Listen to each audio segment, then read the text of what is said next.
Hey everyone, welcome back. Today we are doing a landing page roast of Craftman.ai. So this was a request that came through the SaaS Founders Facebook group. So Anton over here said he's looking for feedback on his landing page. Conversion rate has dropped by 3 times in the last 2 weeks, and I'm struggling to understand why. So there are a few reasons for that, but we're going to go through his landing page as well. There are a few things that Anton's done pretty well on this landing page, but there's quite a lot of other things that could be improved as well. So if you're following along at home, hopefully there are some lessons that you can learn from this particular roast that you can go and apply to your own business as well. So let's jump in. So the first part of Anton's question is, why has my conversion rate dropped by 3 times in the last 2 weeks? He posted this on the 6th of December, 2023. So bear in mind, we've just had Black Friday, Cyber Monday, Thanksgiving. We're getting towards Christmas. It's just a time of year where people are finishing off projects, but they're not really looking to start anything new. And if you're targeting really small business owners, and it looks like Anton is, bear in mind that after Black Friday, people have often spent a whole bunch of money on tools that they're planning to use for the next year anyway. So they might not want to buy something right now. They'll probably hold off until January. So it's pretty natural to expect a bit of a slump in December anyway. That's pretty universal and across the board. So no reason to panic there necessarily, unless your traffic's dropped or you've tried out a new marketing channel or something would have affected the quality of the traffic that you're getting. Nevertheless, there's still quite a few improvements that could be made to this landing page. So why don't we start first of all by talking about the good stuff on this page, and then we'll dive into some of the improvements that could be made as well. So some of the good stuff on this landing page. First of all, it's a pretty clean design overall, lots of white space, easy to read. It's not super cluttered, and it's all kind of on a one-page landing page, which I like. There's a clear call to action here. He's got a video, which is great. I think video is a really awesome way to explain how to use your product, why someone should use your product. Video could be improved a little bit, but having a video versus not having a video is enormous. And the last thing that I really like about this is he's got some testimonials, and these sound, I don't know if they're legit testimonials. They sound like they are though. So they're fairly detailed. The testimonial kind of calls out something specific, which a lot of people don't ask for. So he's done a really good job of collecting testimonials here. Craftman has proven to be incredibly helpful for our customer support. As a life coach, I always want to strive to provide exceptional customer support to clients. So he's got some good testimonials. These are fairly detailed. They're calling out specific features. So he's done the testimonials fairly well here. Now, with all that being said, let's look at some ways we can improve this page. So the very first thing is the F pattern. Now, this is kind of conversion rate optimization 101. In the Western world, we typically read top to bottom, left to right. So what that means is that the most important stuff on your page, you typically want it at the top or on the left-hand side, or ideally both. So the most valuable screen real estate on this entire page is up here, where it's mostly empty. So easy quick win is probably to shuffle things around here a little bit, move this headline up further up the page. That way you don't have to go scrummaging around trying to find what this is about, who it's for. It grabs your attention straight away. Being the number 3 product of the day on Product Hunt is good, but that's social proof. That's to support that this is actually a good, legit product. You probably can swap that around, move it further down, move this text further up, because people want to read the text first of all. So that's the very first thing. The second thing, as a result of this, is the call to action, the CTA. So you've got to scroll down to find a button that you can click on to move forward. And that's a mistake. That's a really easy win there, is to move this. If you moved all this further up the page, then the button would be further up the page. And the rule of thumb that you want to follow here is that you want the call to action to be above the fold, meaning you want the button to be visible, clearly visible, without having to scroll down. So just by moving everything up the page, you probably solve that problem. There are a few other issues with the call to action though. So the first one is, it's a little bit tricky to read. So because you've got this kind of color gradient here going from purple to red, with white text on top of that, it is a little bit hard to read. You might want to look at making it bigger. You might want to look at maybe just making it like a flat purple color or something like that. I find this quite difficult to read because of the color gradient. There's quite a lot going on there. You want buttons to be easy to click on, and you want people to understand what they're going to do, what's going to happen when they click on a button. A good rule of thumb that my old business partner and I used to have is, if you're going to have a call to action, make sure that you explain what happens when someone clicks on it and why they should in the first place. So create AI chatbot for free is a really good call to action. He's done a good job there, but it's just a little bit harder to read than it could be. Second to that, up here in the top right, we've got sign in, which is not the same as sign up. This is a call to action for existing customers. And typically what you want to do is if you want more conversions on your homepage, you want to optimize your homepage for getting people to sign up in the first place. So a quick, easy win here is probably to replace this with sign up, start free trial, create AI chatbot for free, get started, something like that. If you're going to have this sticky nav bar at the top of the page, you might want to have sign in just as a text link next to it for existing customers though. But the bit you want to emphasize is for new customers. This is the button that you click on to move forward. There is a small problem with this though. We won't go too far down what happens after this in terms of onboarding, but when you click on this, you go through to this page here. There's just a button that says sign in with Google. Now, not everyone has a Google account. A lot of people do, but not everyone has a Google account. There are lots of reasons why you might want to sign up with an email address and a password. For people using Microsoft, maybe that's not a thing. There might be some good reasons why you have to sign in with Google. I'm not a techie. Maybe there are some technical limitations of the product. It only works with people using the Google ecosystem. But if you've only got one option here with no context around it, that's pretty bad. So if it is a technical limitation, having some text here saying, hey, unfortunately, at the moment, we only support users with Google accounts. This is for technical reason number one, technical reason number two. In the future, we're looking to add support for Microsoft or something else as well. So, but just having no context around it and a single button here makes things a little bit uneasy. It leads to questions that you don't want people to ask, and it just overall makes the whole thing a little bit difficult. So that's probably an easy fix there as well. But anyway, final point on the call to action, though, that's quite unusual. Apart from this button up here in the top right, and it's not immediately obvious whether this is for new customers or for existing customers, but aside from that, this is the only call to action on the entire page. So you scroll down, there's a video, there's some text, there's some more text, there's some text and images. That's great. Scroll down, scroll down, scroll down, scroll. Actually, I tell a lie. There are some calls to action here under the pricing, but these are even harder to read because it's that color gradient on what looks like a pink background as well. Scroll down a little bit further, FAQs, and then we get to the end of page. At a minimum, you probably want to repeat this call to action one or two more times throughout the page. And you definitely want to include it at the bottom of the page. If someone makes it all the way down to the bottom of the page and it just kind of ends, there's nowhere for them to go, and they look up here and they say, oh, that's for existing customers, you're going to lose people. So quick, easy win, stick a call to action at the bottom of your page as well, so that anyone who is committed enough to read this far down the page, you're making it easy for them to take the next step. So that's it for calls to action. There's a few other things that we want to talk about here. The first one is this image over here, and I think this is part of the reason why we're sort of wasting this screen real estate in the top left. It's in order to accommodate this image over here. However, see this trained on your data, all this stuff over here? If you scroll up and down, it gets obscured by your very own chatbot. And that's a bit of a problem. So golden rule of thumb is if you've got a live chat or a chatbot or something in the bottom right here, you want to make sure that it's not covering up anything that's pretty important or pretty critical. You might want to adjust the size of the image, or you might want to move these instant chat GPT like trained on your data. You might want to move this stuff over to the left instead, where they can more easily be read. But right now they're being obscured by this. So that's another thing to pick up on. Let's scroll down a little bit further. Now I'm not going to play this like the video auto plays. It's only 1.5 minutes long. Shorter videos are generally better. However, there's two improvements that could be made to this video. First one is when you turn the sound on, it is really loud. The background music is thumping. It is so obnoxiously loud.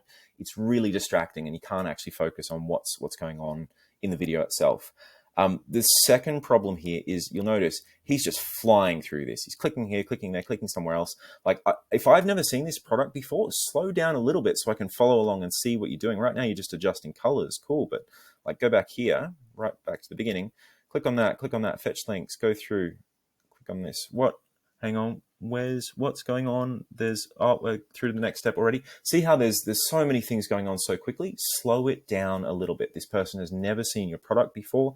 They may not even know if they need a chatbot, how it works, what they're looking for. This might be their very first exposure to this. So slow it down. The second improvement that you can make here as well is, rather than this kind of really loud thumping music in the background, do some face to camera, like wave, say hello, introduce yourself, and then do a voiceover and explain what you're doing as you're doing it. And if you do that, you're going to help people understand what your product's about. The reason why you want to do this is because some people are visual learners and they need to see what's going on. Some people need to read it, and some people need to hear it. So the great thing about video is that you can generally cover all three of those in one hit. That's why video is so important, and having a video is so important. But you're really not getting the most value out of this video compared to what you could be. So yeah, slow it down and talk over the top of it. Explain what you're doing, why you're doing it, who it's for.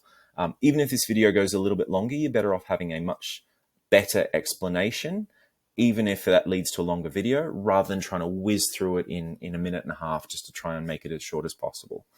Scroll down a little bit further. Okay, so that's it for most of the layout stuff. Now we're going to tackle something a little bit more difficult, which is the messaging and the positioning. So just taking a step backwards here, or a step up. So at a strategic level, chatbots, AI chatbots are a really, really, really, really crowded space. There are squillions of them out there. So you've got people coming to this website are broadly going to fall into two buckets. Some people are still really early on in their buyer's journey, and they may not know if they need a chatbot. They may not know which kind they need. They might be thinking, do I go for a chatbot or live chat? They're still trying to figure out exactly what they're looking for, and they're looking for information. Or you're going to have people that have decided, yes, I definitely want an AI chatbot, but I'm looking to find the right one for me. What makes this better, different to or better than all the other chatbot options that are out there? And the problem is that the copy kind of fails both of those use cases. So it doesn't do a really good job of explaining what a chatbot is, how you can use it, why you would use it, compared to some of the alternatives. And it doesn't do a very good job of explaining why this particular Craftman chatbot is going to be better than all the other squillions of chatbot options out there instead. Let's focus on this over here. So again, F pattern, most important. All of these 5 paragraphs here, this is the most important one. You lead with 10x your customer connection. What does that mean? Okay, like, does that mean it's going to be 10 times faster, 10 times cheaper? It's going to generate 10 times more revenue. It's going to be 10 times easier. 10x your customer connection doesn't really mean anything. So I think rewriting this could be super useful. But the worst part about it is this line, this sentence here. So this is like the most important sentence in this section. Make your website more exciting by creating a special chatbot, just like ChatGPT. So I had a mentor once, and he drummed this into me. He used to talk about a thing called the "Gee, I wish I had a" test. Okay, so what that means is, are your customers waking up in a cold sweat in the middle of the night because the most burning problem in their lives right now is keeping them up? And has anyone ever said, "Gee, I wish I had a way to make my website more exciting by creating a special chatbot, just like ChatGPT"? Chances are there is not a single human on the planet who has ever said, "I want to make my website more exciting by creating a special chatbot just like ChatGPT." This is a burning desire. This is a need that I must have this. I must solve this problem or my business is going to die. Nobody's ever said that, right? So you're kind of wasting this. This is pretty weak as far as copy goes. And I'm sorry, I'm just being honest here. People use chatbots, and I'm assuming the kind of demographic that we're going after here, I'm assuming that you're going after fairly small businesses that want to offer a chatbot, either to improve customer service. You've got sales there as well. You've got feature requests and all sorts of other stuff. But primarily, it's about answering customers' questions and responding quickly to them. So if you go a little bit higher and you really unpack the problem that you're solving here, okay? If you're a small business owner, someone comes to my website, they've got questions. I don't have live chat, or I don't have an easy way for them to find the answers that they're looking for. They're going to leave, and they're probably going to go to a competitor. that does offer a chatbot or live chat or some way to answer their questions, and they're going to talk to them instead.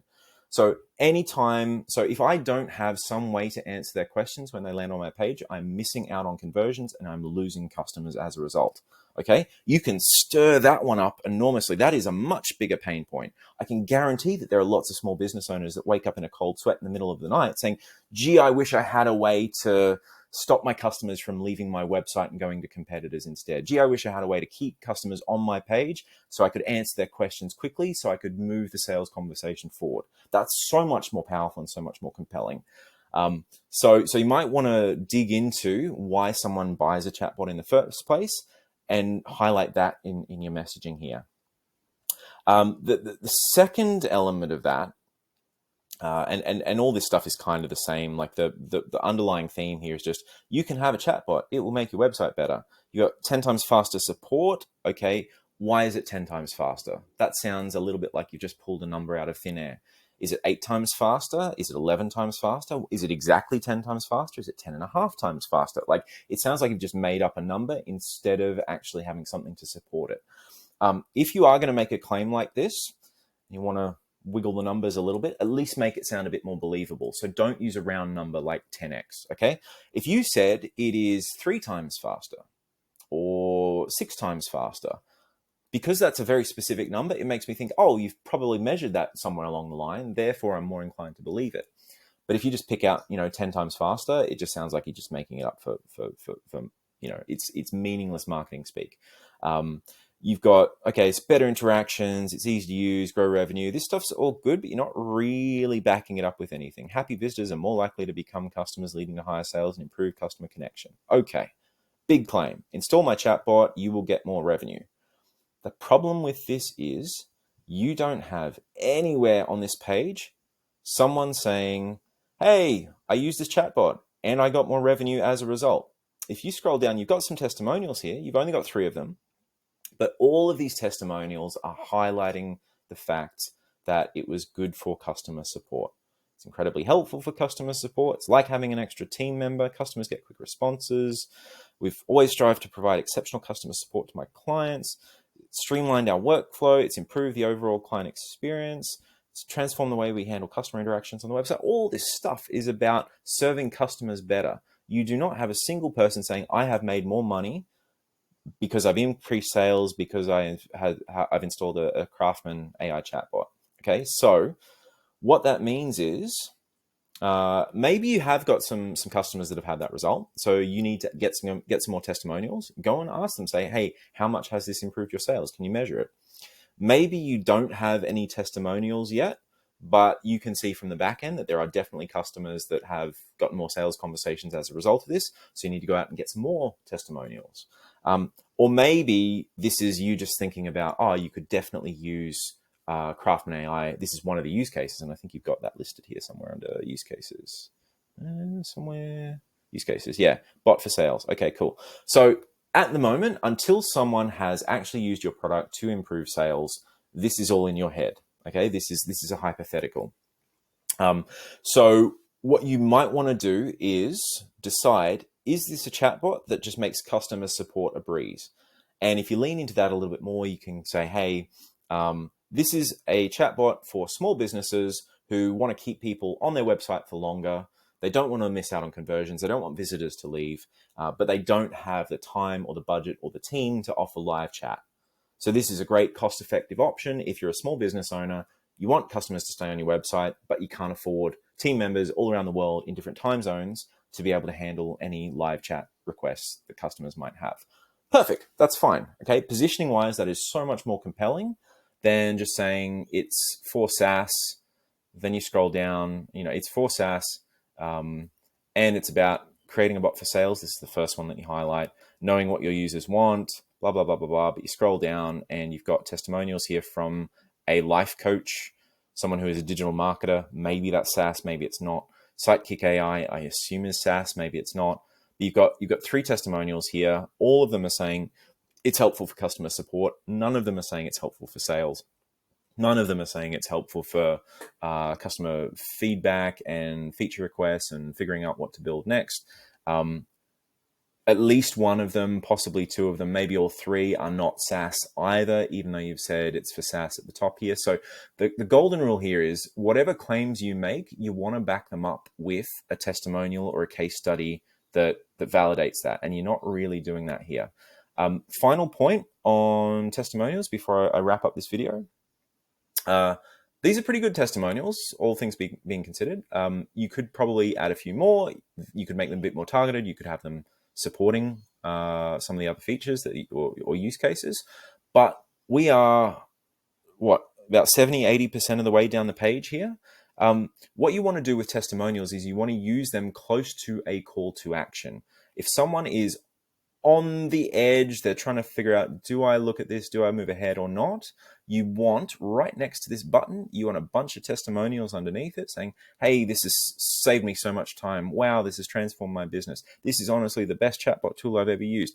All of that is going to reassure the user that this is the right decision, and it's going to increase their motivation to click on the button and move forward further down your sales funnel. So the right place for these testimonials is not buried towards the bottom of the page.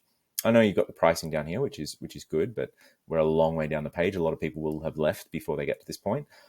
You'd probably be better served by moving some of these testimonials further up the page, or having some additional social proof around here. You've got the number 3 product of the day, but what's probably stronger than that is someone saying, hey, I use Craftman.ai, and I got more sales, or I use Craftman.ai and I got much better customer engagement.